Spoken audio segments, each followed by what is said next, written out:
wabarakatuh. Alhamdulillah hamdan katsiran thayyiban mubarakan fihi mubarakan alaihi kama yuhibbu rabbuna wa yarda. Wassalatu wassalamu ala Rasulillah wa ala alihi wa ashabihi wa mawalah. Qala rabbi shrah li sadri wa yassir li amri wa hlul 'uqdatam min lisani yafqahu qawli. Qalu subhanaka la ilma lana illa ma 'allamtana innaka antal alimul hakim. Alhamdulillah jamaah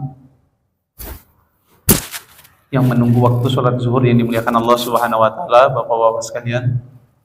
Nahmaduhu, kita memuji Allah Subhanahu wa taala atas banyak sekali nikmat yang Allah berikan kepada kita. Dan sesungguhnya Allah Subhanahu wa taala sangat suka sekali dipuji oleh hambanya. Maka sebaik-baik atau yang paling berhak dipuja maupun dipuji adalah Allah Subhanahu wa taala. Kama yuhibbu rabbuna wa yarda. Allah Subhanahu wa taala akan menurunkan daripada ridhonya kepada kita ketika kemudian kita sering membasahi lisan kita untuk memuji Allah Subhanahu wa taala. Nah, maka penting sekali kemudian kita memuji Allah. Kalau sekarang itu ada istilahnya, mungkin kita sering dengar Pak ya, belakangan ini ada istilahnya wali gitu ya. Wali-wali Allah dan lain sebagainya. Kata guru kami, untuk menjadi wali itu tidak perlu Pak puasa 40 hari, 40 malam, bersemedi di dalam gua, tidak perlu. Tidak perlu. Harus begini, harus begitu, biar jadi wali kebal dan lain sebagainya. Tidak perlu Pak. Untuk menjadi wali ternyata kata Nabi, kama yuhibbu rabbuna wa yarda.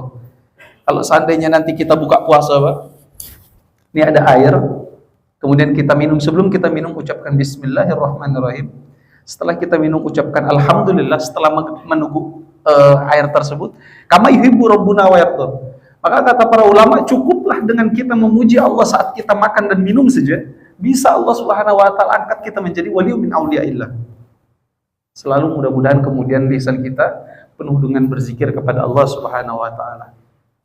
Wa nasta'inu, dan juga senantiasa kita meminta pertolongan kepada Allah jamaah sekalian, karena sebaik-baik pertolongan adalah Allah Subhanahu wa taala. Kalau kita berharap kepada manusia, ya, mencari ridhonya manusia, berharap kepada manusia, tentulah kemudian potensi mengecewakannya besar sekali. Pasti ada di antara kita, bahkan mungkin kita semua pernah dikecewakan oleh manusia kan gitu. Kalau kita berharap sama manusia pasti kecewa. Kalau kita berharap kepada jabatan, jabatan juga akan kemudian digantikan. Kan gitu ya. Jabatan atau apapun itu. Hatta sampai kemudian jabatan tertinggi mungkin di negara kita ya. Presiden saja itu belum ada masa, maksudnya penggantiannya, sudah siap ada yang menggantikan, bahasa gitu. Karena pada akhirnya jabatan ini juga akan silih berganti. Jadi kalau kita berharap kepada jabatan, pasti bakalan ngecewakan. Kalau kita berharap kepada harta, Pak, kalau tadi pada manusia mengecewakan, kepada harta, kepada jabatan nanti ada yang menggantikan. Kalau kita berharap kepada harta, harta akan binasa, Pak. Ya, lebih sakitnya lagi kemudian kalau kita melihat ketika kita sudah masuk ke dalam liang lahat, harta kita itu Pak, bukan jadi milik kita lagi, bahkan diperebutkan oleh ahli waris kita. Ya alhamdulillah kalau kemudian anak kita yang dia pikirkan, oh bagaimana kemudian harta orang tua saya ini bukan hanya sebatas warisan saja, tapi menjadi amal jariah, kan gitu. Tapi pada umumnya banyak orang kemudian menjadikannya perebutan, kan gitu ya. Na'udzubillah min dzalik. Wa na'udzubillah min kulli syururi anfusina. Sering kita mendengar para khotib, para dai menyampaikan ini. Wa na'udzubillahi min kulli syururi anfusina, dan juga senantiasa kita jamaah sekalian meminta kepada Allah, berlindung kepada Allah daripada keburukan-keburukan diri. Apa maksudnya keburukan diri? Ya jadi ini harus hati-hati juga kalau biasanya ada yang khutbah Jumat. Bedakan antara surur dengan syurur, Pak. Kalau syarrun artinya keburukan, surur kebalikannya. Surur itu artinya kesenangan. Ya, kesenangan, kebahagiaan. Ya. Jadi kalau wa na'udzubillahi min kulli surur, dan kami memohon pertolongan kepada Allah dari kebaikan, ini salah berarti doanya. Wa na'udzubillahi min kulli syurur, ini pakai shin dia. Apa saja kemudian penyakit-penyakit hati yang kemudian kita harus hindari jamaah yang dimuliakan Allah, dan senantiasa kita minta kepada Allah agar kemudian kita dijaga dari penyakit itu. Kalau kita kena jantung, Pak, Jantung itu Pak, kalau kita masuk ke liang lahat, kalau kita meninggal gara-gara jantung, nanti di akhirat nggak ada istilahnya orang jantung Pak. Kalau seandainya orang terkena diabetes, apa diabetes? Penyakit gula Pak ya. Orang kena diabetes, dia masuk ke dalam liang lahat, nggak ada istilahnya orang di akhirat itu kena diabetes Pak, nggak ada istilahnya gitu. Kalau orang terkena harta kanker sekalipun, jadi ada santri kami itu, dia tuh terkena kanker Pak, mungkin 2 tahun yang lalu, umur 12 tahun. Umur 12 tahun, kena kanker darah, kalau bahasanya kita leukemia ya, leukemia. Kena penyakit kanker darah, ternyata meninggal dunia beberapa bulan setelah di pondok. Saya tanya orang tuanya, Pak, kenapa Pak? Kan anaknya kena kanker, kenapa dimasukkan pesantren? Biarlah Ustaz, akhir hidupnya, kemudian dia maksudnya di akhir-akhir hidupnya, dia bermuamalah dengan Al-Quran. Akhirnya meninggal dunia Pak, karena kanker. Nah, orang yang meninggal karena kanker juga bakalan di akhirat, nggak ada lagi istilahnya kanker Pak. Nggak ada istilahnya kemudian kita di akhirat itu kena kanker, nggak ada Pak. Tapi penyakit ini yang sering sekali disampaikan oleh para khotib, para dai, para asatidah, para ustadz, wa na'udzubillahi min kulli syururi anfusina, itu ada 4 Pak. Ini penyakit yang kronis, binasa kita di dunia, binasa di akhirat. Kalau tadi seandainya jantung itu kan mungkin di dunia saja, di akhirat enggak. Kalau diabetes di dunia saja, di akhirat enggak. Apalagi kanker, yang paling parah bahasa gitu Pak ya. Kalau di dunia kena, di akhirat mustahil. Tapi kalau penyakit 4 ini Pak, ini kita kena, dunia binasa, akhirat juga binasa. Yang pertama, kata para ulama, al-ujub, yaitu ujub, atau merasa lebih baik daripada orang lain. Beberapa hari yang lalu, kita sudah bahas tentang salah satu penyakit yang berbahaya gitu Pak ya, ujub. Ini bahaya sekali. Ujub, merasa lebih baik daripada orang lain. Kenapa demikian? Ini kronis juga Pak. Mungkin 3 bulan yang lalu, kita ada menyaksikan sebuah, bahasanya Allah itu memperlihatkan kuasanya gitu Pak ya. Kita tidak usah menyebutkan nama karena untuk menjaga kode etik jurnalistik Pak ya. Ada orang yang mungkin jabatannya tinggi Pak. Dalam sebuah pengajian, ini kita nggak menyebutkan nama Pak ya. Dalam sebuah pengajian kemudian ada seorang penjual es teh lewat di depannya, kemudian dia mengucapkan, dia melontarkan kata yang tidak baik. Si yang ngomong gini, yang mengatakan ini. Kemudian setelah diklarifikasi katanya bercanda. Coba pertanyaan gini, kalau sama presiden berani nggak ngomong kayak gitu? Oh, apa enggak dirujak kan gitu. Oh, ya. Nah, kenapa kemudian dia berani ngomong seperti itu ke penjual es teh? Karena dia merasa lebih tinggi daripada penjual es teh tersebut. Oh, semakin kita merasa tinggi di hadapan Allah, man yatakabbar amam Allah yunazzilullah. Ya. Barang siapa yang kemudian merasa lebih tinggi daripada orang lain, lebih baik daripada orang lain, maka Allah akan serendah-rendahnya. Maksudnya Allah akan rendahkan dia serendah-rendahnya. Barang siapa kemudian dia merendah, tawadu di hadapan Allah, maka Allah Subhanahu wa taala akan angkat setinggi-tingginya. Akhirnya ngomong kata kasar ini gimana Pak? Sekarang kabarnya sudah nggak dapat jabatan dia. Dapat serendah-rendahnya. Ini penjual es teh 2 minggu kemudian naik umroh 5 keluarganya sekaligus Pak. Bayangkan itu Pak. Oh, dihinakan di depan banyak orang, akhirnya diangkat oleh Allah Subhanahu wa taala. Ini kan kita nggak melihat siapa orang yang di situ, tapi kita mengambil pelajaran di situ, Pak. Itu yang pertama. Jadi ujub ini bahaya sekali karena dia penyakit yang bisa kita binasa dunia, binasa juga di akhirat. Kemudian yang kedua adalah sum'ah. Apa itu sum'ah? Sum'ah itu dari kata bahasa Arab, Pak, sami'a yasma'u. Sami'a yasma'u itu artinya mendengar. Sum'ah artinya apa yang dikatakan ingin, itu yang paling didengar, bahasanya gitu. Nauzubillah min dzalik. Ini juga kemudian penyakit hati yang bisa membahayakan kita. Maksudnya egois kan gitu. Oh, nanti perkataannya orang lain nggak bagus, pokoknya perkataannya diri saja. Nauzubillah min dzalik. Yang ketiga adalah riya. Riya ini penyakit hati juga yang kemudian bisa membinasakan kita, Pak. Karena puncak daripada diterimanya, nanti kita bahas pada hari ini ya, berkaitan dengan keikhlasan dia. Riya ini bahaya sekali. Riya ini dari kata ro'a yaro. Riya itu masdar. Ro'a yaro artinya ingin dilihat. Ro'a yaro itu artinya dalam bahasa Arab artinya melihat, Pak. Sehingga riya artinya ingin dilihat. Apa maksudnya Ustaz riya itu? Contohnya gini Pak, misalnya kita di rumahnya mertua kan gitu Pak ya, di rumah mertua. Ngimamin atau lagi sholat kan gitu, sholat maghrib. Wah, mumpung ada mertua ngelihat, ayolah. Bismillahirrahmanirrahim. Mumpung ada mertua Pak, kan gitu ya. Nanti kalau nggak ada yang lihat, nggak ada yang lihat. Bismillahirrahmanirrahim. Allahu Akbar, ya Allah. Kalau nggak ada yang melihat, ini juga bisa membinasakan. Riya, bahaya sekali Pak. Dan kemudian yang terakhir adalah hasad. Ya, penyakit yang kemudian bisa membahayakan kita dan senantiasa kita mohon kepada Allah, ya Allah, tolong jauhkan kita pada penyakit ini adalah hasad. Hasad itu artinya dengki. Ustaz, apa bedanya iri sama dengki? Beda, Pak. Kalau iri itu, saya ambil contoh, Pak ya. Misalnya Bapak salah satu di sini punya mobil kan gitu. Kemudian lewat mobil baru. Nah, orang yang melihat, mobil baru ya, pengen juga. Itu namanya iri. Wajar kan, namanya manusia, Pak ya. Oh iya, pengen juga. Ada temannya punya motor baru, bawa ke kantor, motor baru ya, pengen juga. Wajar. Tapi hasad ini atau dengki ini berbeda, Pak, dengan iri. Kalau iri itu pengen juga apa yang dimiliki orang lain, tapi kalau hasad kebalikannya, dengki ini dia bukan hanya dia nggak pingin itu barang, tapi dia ingin nikmat orang lain itu binasa. Maksudnya gini, ini dengki ya. Tadi kalau iri itu, mobil baru pengen juga. Tapi kalau dengki, Pak, ada tetangga kita punya mobil baru, kemudian parkir, gayanya mobil baru, mudah-mudahan turun mesin. Nah, baru dibeli pula turun mesin, gimana ceritanya? Ya, ada temannya kemudian atau tetangganya datang kulkas kan gitu, Pak, dari penjual elektronik, kemudian diantar kulkas baru, mudah-mudahan konslet. Nah, baru datang rumah udah didoakan konslet. Jadi itu hasad, Pak. Ini bahaya sekali. Dan ini kemudian penyakit yang bisa membinasakan kita kalau kita tidak hilangkan, Pak, atau kita kemudian nggak dibantu oleh Allah untuk menghilangkan dari diri kita. Jadi ibu saya itu, Pak, atau saya manggilnya mama gitu ya, mama saya itu, beliau jualan di dermaga, Pak. Di dermaga ini, Lapan Merdeka itu kan ada dermaga, Pak ya, jualan di situ.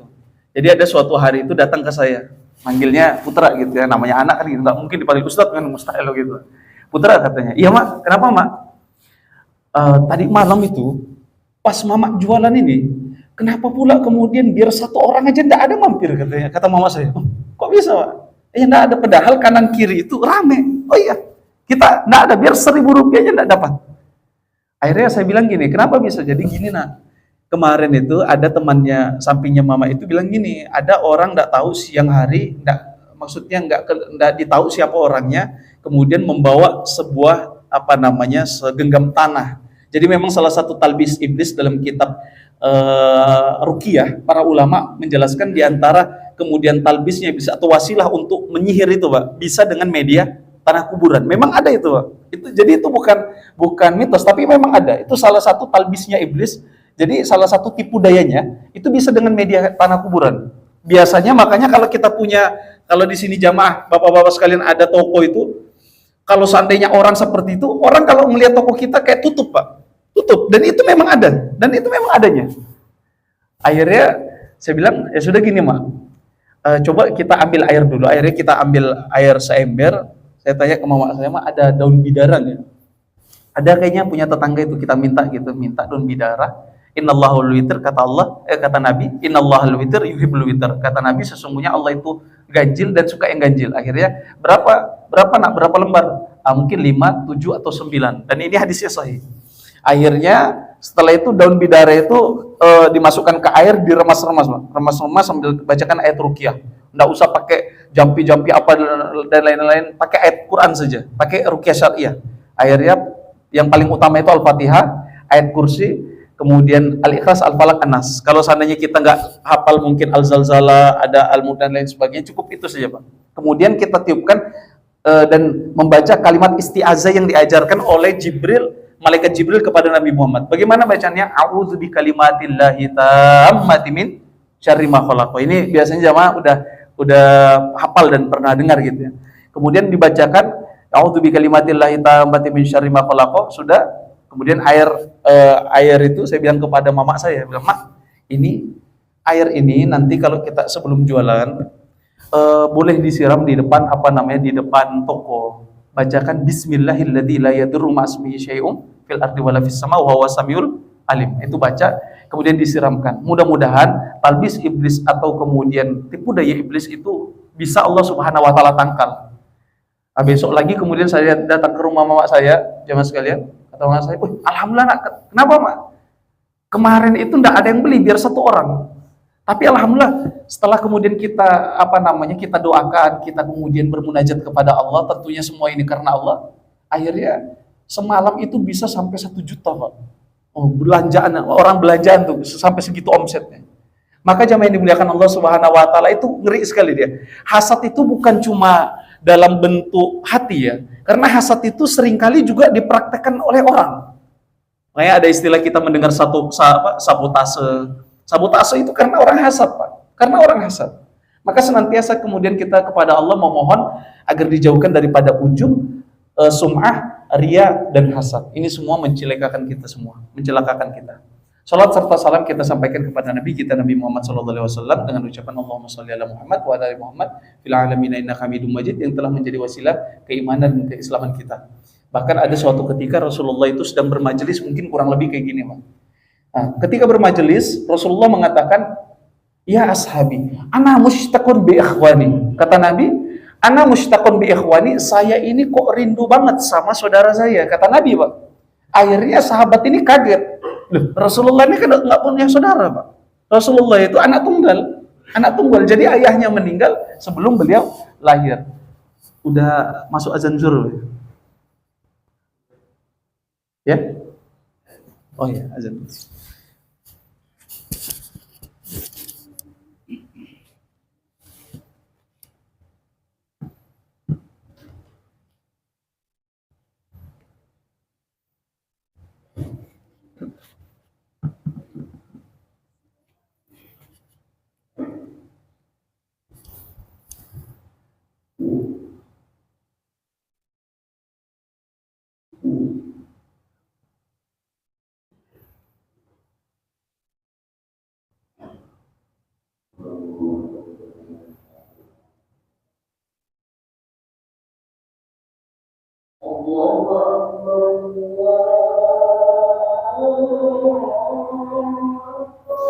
Allahu Akbar.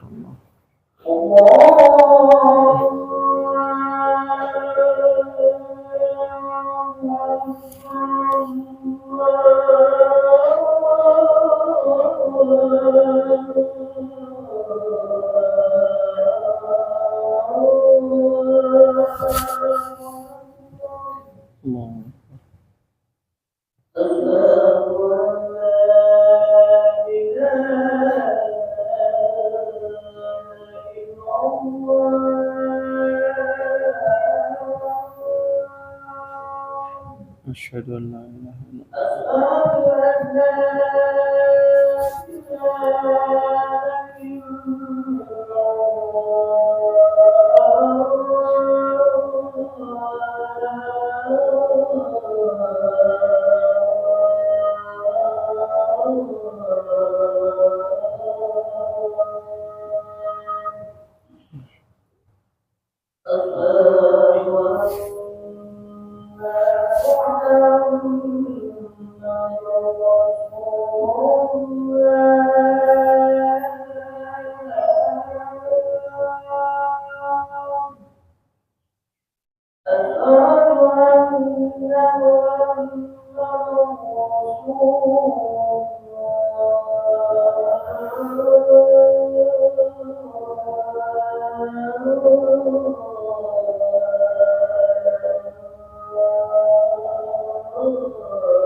la haula wala quwwata illa billah.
Allahumma rabb hadhihi da'watil tammah.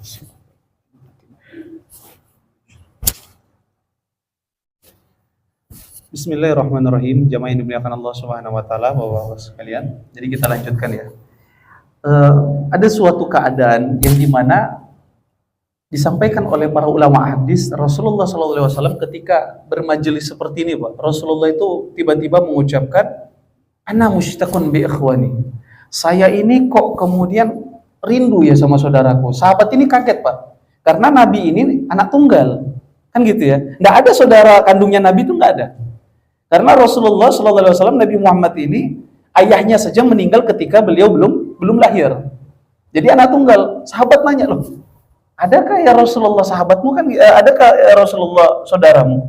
Berarti makna saudara di sini adalah orang yang dimuliakan oleh Rasulullah SAW. Akhirnya sahabat ini iri, Pak. Jadi kalau sahabat itu sebenarnya nggak iri kalau sahabat yang lain kaya, sahabat yang lain rumahnya lebih bagus, sahabat yang lain barangkali jabatannya lebih tinggi, nggak iri. Tapi sahabat ini, para sahabat Rasulullah ini sangat iri kalau seandainya ada orang yang dimuliakan oleh Rasulullah daripada mereka. Kata para sahabat, ya Rasulullah, alasna ikhwan, ya Rasulullah, bukanlah kemudian kami ini saudaramu? Akhirnya kata Rasulullah dengan tersenyum, la, bal antum ashabi, kalian ini sahabatku, bukan saudaraku. Ikhwani man la yarani wa yu'minuni. Kata Nabi, ikhwani, saudaraku itu la yarani wa yu'minuni, adalah orang-orang yang kemudian nggak pernah lihat aku, nggak pernah ngobrol dengan aku, nggak pernah bercengkrama dengan aku, tapi kemudian dia beriman kepadaku. Maka kemudian jamaah yang dimuliakan Allah Subhanahu wa taala, para ulama menjelaskan yang dimaksud oleh Rasulullah SAW, oleh Nabi kita ini adalah kita ini, orang-orang yang kemudian hadir setelah beliau wafat. Ya. Kita ini kan nggak pernah lihat Nabi, Pak. Nggak pernah ngelihat Rasulullah. Ya mungkin kalau seandainya di sini ada yang, Ustadz saya pernah lihat dalam mimpi, ya wallahualam, kan gitu ya. Yang jelas mungkin kalau secara zahir kan kita nggak pernah ketemu Rasulullah, nggak pernah ketemu langsung head to head dengan Nabi, Pak. Lantas kemudian pertanyaannya, kok bisa kita yakin dengan apa yang disampaikan oleh Muhammad Rasulullah SAW? Kok bisa, Pak? Kita coba analogikan saja, Pak ya. Misalnya gini, bapak-bapak ini misalnya ada yang belum nikah kan gitu ya. Ada yang belum nikah ditawarkan oleh misalnya ibundanya. Nah, kamu mau nikah nggak? Mau, Mak, misalnya gitu. Mau, Bun. Ini ada perempuan baik, solihah, cantik dan lain sebagainya. Tapi kamu nggak usah lihat. Nanti pokoknya kamu nikah aja. Pasti kita bakalan bertanya-tanya, Pak. Gimana ceritanya? Nggak pernah dilihat, cuma diomongin aja katanya cantik. Tapi kan cantik ini kan apa sifatnya? Berbeda-beda ya. Ya relatif. Bisa jadi ada yang mengatakan di sini cantik, di sini ya biasa aja, sini cantik, di sini biasa aja. Nah, kita mungkin bakalan menolak, jangan dulu, Mak, mau lihat dulu, jangan sampai kemudian ada istilah orang itu apa, beli kucing dalam karung kan gitu. Nah, tapi kata Nabi, ikhwani man la yarani wa yu'minuni. Itulah kemudian saudaraku, enggak pernah dia lihat aku, enggak pernah lihat wajahku, enggak pernah ngomong langsung dengan aku, tapi kemudian mereka beriman kepadaku. Mudah-mudahan kemudian kita mendapatkan syafaatnya Rasulullah SAW. Amin ya rabbal alamin. Jamaah yang dimuliakan Allah Subhanahu wa taala, 2 hari yang lalu kita sudah membahas berkaitan dengan bagaimana memperbagus kualitas ibadah kita. Ya, kemarin saya awali dengan sebelum kita memperbagus ibadah kita kan kita harus jelas dulu, Pak, strong way-nya. Alasannya kenapa kita ibadah ini, kenapa kan gitu, Pak. Jangan sampai kita contohnya kerja saja, nggak tahu alasan kita kerja kan gitu. Apa, Pak, alasan kita kerja? Oh, tentunya mencari nafkah, nanti ada gaji yang kita dapatkan, ada tunjangan, ada fasilitas. Kan jelas, Pak. Makanya kalau kita kerja, ya tentu loyal kan gitu. Semangat, jelas. Sama juga ibadah, Pak. Ibadah ini kalau seandainya kita nggak tahu alasan kita ibadah, ya ikut-ikut aja, bakalan putus di tengah jalan. Maka harus jelas. Ya, jadi kita ibadah karena memang betul-betul wa ma khalaqtul jinna wal insa illa liya'budun. Memang kita diciptakan untuk beribadah kepada Allah Subhanahu wa taala. Jadi sudah clear, Pak. Jadi benar, kita diciptakan di sini, esensi daripada penciptaan, tujuan kita di dunia ini ya selain daripada bekerja ini ibadah, tapi utamanya ibadah-ibadah yang lain. Itu. Kemudian jamaah yang dimuliakan Allah Subhanahu wa taala, pertanyaannya, jadi kalau kemarin itu pertanyaannya kenapa kita ibadah, yang kedua kepada siapa kita ibadah, kan gitu Pak ya. Dan untuk siapa kita ibadah, kan gitu. Maka harus jelas. Allah Subhanahu wa taala berfirman, liwajhillahi la nuridu minkum jazaa'an wala syukura. Inna nakhafu min rabbina yauman abusan qamtarira. Jadi sesungguhnya kita ibadah ini harus jelas. Kita ibadah untuk Allah Subhanahu wa taala karena Allah Subhanahu wa taala nanti yang akan mendapatkan timbal baliknya adalah diri kita sendiri. Jadi garis besarnya kita ibadah ini karena Allah, tapi manfaatnya untuk kembali kepada diri kita sendiri, Pak. Sebagaimana firman Allah di surah Al-Isra itu, in ahsantum li anfusikum. Kalau kalian itu ibadah, kalau kalian melakukan kebaikan, itu tidak ada gunanya buat Allah. Tapi itu kemudian akan kembali kepada diri kita masing-masing, jamaah yang dimuliakan Allah Subhanahu wa taala. In ahsantum li anfusikum wa in asatum falaha. Kalau kamu berbuat buruk, ya itulah yang kamu dapatkan. Maka dijelaskan dalam sebuah hadis qudsi, Rasulullah SAW menjadi wasilah dalam hal ini kalam Allah. Ya ibadi law anna awwalakum wa akhirakum wa insakum wa jinnakum kanu ala atqa qalbi rajulin wahidin minkum ma zada dzalika fi mulki syai'an min mulki syai'an. Kata Allah gini, Pak. Ini hadis qudsi. Jadi ada firman Allah Al-Qur'an, ada hadis nabawi yang disampaikan oleh Rasulullah. Kalau hadis qudsi itu adalah perkataan Allah Subhanahu wa taala tapi dalam bentuk hadis. Apa kata Allah? Ya ibadi, wahai hamba-hambaku, law anna awwalakum wa akhirakum wa insakum wa jinnakum. Kalau seandainya kalian ini berkumpul, orang yang pertama kali diciptakan Nabi Adam alaihissalam, kemudian juga orang yang terakhir lahir ketika nanti mau hari kiamat, gitu Pak ya. Awwalakum kanu ala atqa qalbi rajulin wahidin. Kemudian kita ini semua bertakwa, Pak. Sebagaimana orang yang bertakwa, kan gitu ya. Betul-betul kita tidak ada yang maksiat. Kita semuanya bertakwa semua. Apa kata Allah? Mazada dzalika fi mulki syai'an. Tidak bertambah kemuliaanku, kata Allah. Karena sudah sempurnalah kemuliaanku. Kalau kita semua bertakwa kepada Allah, Pak ya. Ya, walaupun kemudian manusia ini kan ada juga yang kemudian apa, Pak? Yang nggak bertakwa kepada Allah kan gitu. Agak melencong-melencong, apa agak ya menyimpang-menyimpang sedikit kan gitu, Pak. Kalau kita semuanya bertakwa, tidak bertambah kemudian apa namanya kemuliaan Allah Subhanahu wa taala karena sudah sempurna kemuliaan Allah. Itu yang pertama, Pak. Kemudian kata Allah Subhanahu wa taala, ya ibadi law anna awwalakum wa akhirakum wa insakum wa jinnakum kala ala afjari qalbi rajul wahid minkum ma naqasadzalika min mulki syai'an. Kalau seandainya kita ini semua, Pak, yang hadir di sini atau semua yang ada di muka bumi ini maksiat semua kepada Allah, kata Allah apa? Ma naqasadzalika min mulki syai'an. Enggak berkurang kemudian kemuliaanku, kata Allah. Kalau semua kalian ini hamba-hambaku maksiat kepadaku, maka kemudian tidak bakalan berkurang apa? Berkurang kemuliaanku. Nah itu, Pak. Maka sejatinya kita ini ibadah untuk Allah Subhanahu wa taala, bukan untuk diri kita dalam artian kembalinya kepada diri kita lagi, Pak. Allah nggak butuh ibadah kita, tapi kita yang butuh Allah, kan gitu ya. Kayak kemarin pekan lalu itu saya jadwal sepekanan itu di salah satu di PHM Pertamina Hulu Makam itu, Pak. Jadi ada jalan kalau apa namanya jalan tembusan itu, Pak, yang tembusan ke jalan minyak itu dari apa namanya Karangrejo atau apa gitu ya, ada dua masjid yang berdekatan. Itu saya lewat salah satu jalan ada rumah makan, Pak. Ada 3 rumah makan itu berderet. Itu luas, Pak. Wah, penuh orang di situ, Pak. Bayangkan siang-siang bulan Ramadan, penuh, Pak. Rumah makan. Akhirnya saya hari pertama kok gelisah.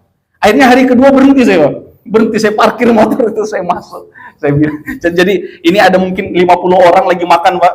Saya nggak tahu itu ya mungkin husnuzon non muslim, tapi kok ada yang pakai songkok juga kan? Masa ya non muslim pakai songkokan gitu, Pak? Akhirnya saya di tengah-tengah itu, Pak. Di tengah-tengah, jadi ada orang makan 50 orang, ini meja, saya di tengah-tengah. Saya katakan, Assalamualaikum warahmatullahi wabarakatuh, saudara-saudara sekalian yang dimuliakan Allah. Saya datang ke sini bukan ingin menumpahkan piring, bukan ingin menumpahkan gelas yang sekarang saudara-saudaraku makan dan minum dengannya, tapi saya datang ke sini menyampaikan bahwa bulan Ramadan ini adalah bulan yang mulia, yang dimana kita diwajibkan untuk berpuasa di dalamnya. Jangan sampai kemudian ini hari terakhir kita Ramadan, atau ini bulan Ramadan terakhir yang ada di dalam hidup kita. Ya, bagi barangkali ada yang sakit, ada perempuan juga gitu, Pak. Pakai jilbab juga, saya bilang barangkali kalau halangan ya sudah besok. Yang kuat Dan mudah-mudahan teman-teman semua dikuatkan untuk berpuasa, ya berpuasa. Jangan sampai tidak berpuasa. Kita datang ini untuk menyampaikan pesan kasih sayang, bukan kemudian untuk memberikan ancaman. Akhirnya merunduk semua orang itu, Pak, lagi makan, diceramain gitu. Iya, siang-siang kayak gini, Pak. Ya pekan lalu, ya masih Ramadan kan gitu. Jadi sejatinya kita ibadah ini kan karena untuk kembali kepada diri kita masing-masing, Pak. Bukan, Allah tuh tidak butuh ibadah kita. Maka jamaah yang dimuliakan Allah Subhanahu wa taala, ayo kemudian kita perbaiki lagi esensi kita atau visi misi kita dalam beribadah. Agar kemudian istiqomah. Sesuatu yang datangnya instan, hilangnya juga instan. Ibadah itu, Pak, kalau sekarang misalnya hari ini, saya semangat Ustaz. Pokoknya nanti qobliyah ba'diyah, nanti malam witir yang biasanya saya 8 rakaat, saya mau 20 rakaat misalnya gitu, Pak. Nanti tahajud saya mau ambil 20 rakaat. Nanti sedekah saya mau ambil 100.000 kan gitu. Duha nanti pokoknya 8 rakaat. Sesuatu yang datangnya instan, maka juga hilangnya akan instan. Makanya kata Nabi, Pak, sa'atan fasaatan ya Hanzalah, pelan-pelan, nggak apa-apa untuk memperbaiki ibadah, Pak. Kalau kita bingung, Pak, gimana ini sudah terlalu, mohon maaf ya, mungkin sudah terlalu jauh kita dari Allah, maka kita perbaiki mahlan-mahlan, Pak. Nggak apa-apa, pelan-pelan. Jadi kita perbaiki ibadah ini bukan karena Ramadan. Harapan kita Ramadan ini sebagai event saja, nanti ke depan selesai Ramadan ini kita juga istiqomah.